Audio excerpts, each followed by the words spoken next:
آج ہم جو بات بیان کرنے جا رہے ہیں یہ صرف بڑوں کے لیے ہی نہیں بلکہ ہمارے آنے والی نسلوں کے لیے انتہائی ضروری ہے۔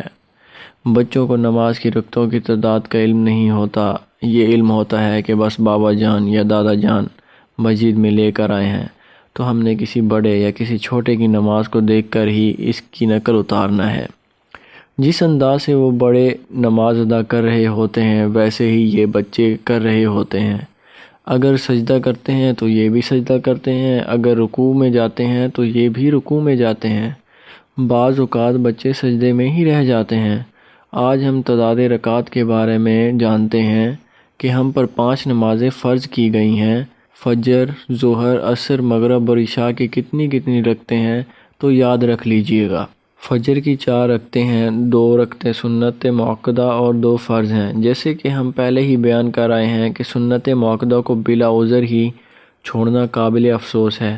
اگر کوئی شرعی عذر موجود ہے تو کبھی کبھار چھوڑنے میں کوئی مضائقہ نہیں۔ تو فجر کی 4 رکعتیں ہوتی ہیں، 2 سنت اور 2 فرض ہوتی ہیں۔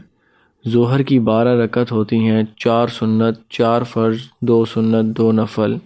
یاد رکھ لیجئے ظہر سے پہلے والی 4 اور بعد والی 2 رکعتیں سنت مؤکدہ ہیں، اس کے بعد آخر والی 2 رکعت نفل ہے۔ عصر کی کل 8 رکعتیں ہیں، 4 سنت غیر مؤکدہ، 4 فرض ہے۔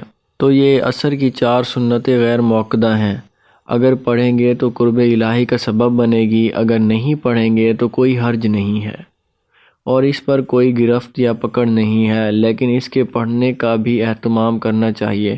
مغرب کی 7 رکعتیں ہوتی ہیں، 3 فرض، 2 سنت، 2 نفل۔ مغرب کی سنتیں سنت مؤکدہ ہے، بلا عذر شرعی چھوڑنا لازم نہیں۔ عشاء کی 17 رکعات ہوتی ہیں، 4 سنت، 4 فرض، 2 سنت، 2 نفل، 3 وتر اور 2 نفل۔ عشاء کی پہلی 4 رکعت سنت غیر مؤکدہ ہیں، فرض کے بعد کی 2 رکعت سنت مؤکدہ ہیں، پھر 2 رکعت نفل ہیں، اس کے بعد وتر ہے۔ بعض اوقات ایسا ہوتا ہے کہ اکثر حضرات 4 فرض، 3 وتر پر عشاء کی نماز پر اتفاق کر رہے ہوتے ہیں اور پوچھ رہے ہوتے ہیں کہ 4 رکعت فرض اور 3 وتر پڑھنے سے نماز ہو جائے گی۔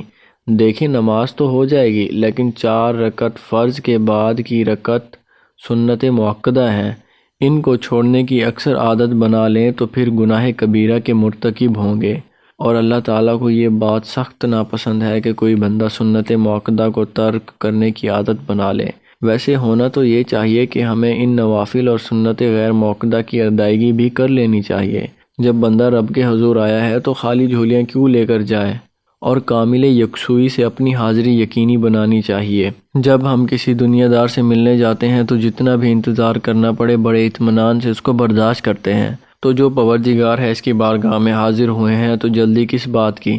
ہمیں بڑی دلجوئی سے اپنے رب کریم کو حاضری کرنا چاہیے، اس کا قرب کیوں نہ حاصل کر لیا جائے۔ جب نماز کے لیے آ گئے ہیں تو خوش طبعی اور خوش و خضوع کے ساتھ نماز ادا کریں۔ نماز کے دوران ٹائم کی طرف دھیان دینا ترک کر دیں۔ جب ہم اپنے قارئین کو وقت دیں گے تو مالک ہمارے وقت میں برکت ڈال دے گا۔ اس ویڈیو کو زیادہ سے زیادہ پھیلائیں تاکہ جن لوگوں کو معلوم نہیں ان کی رہنمائی ہو سکے۔ اللہ حافظ۔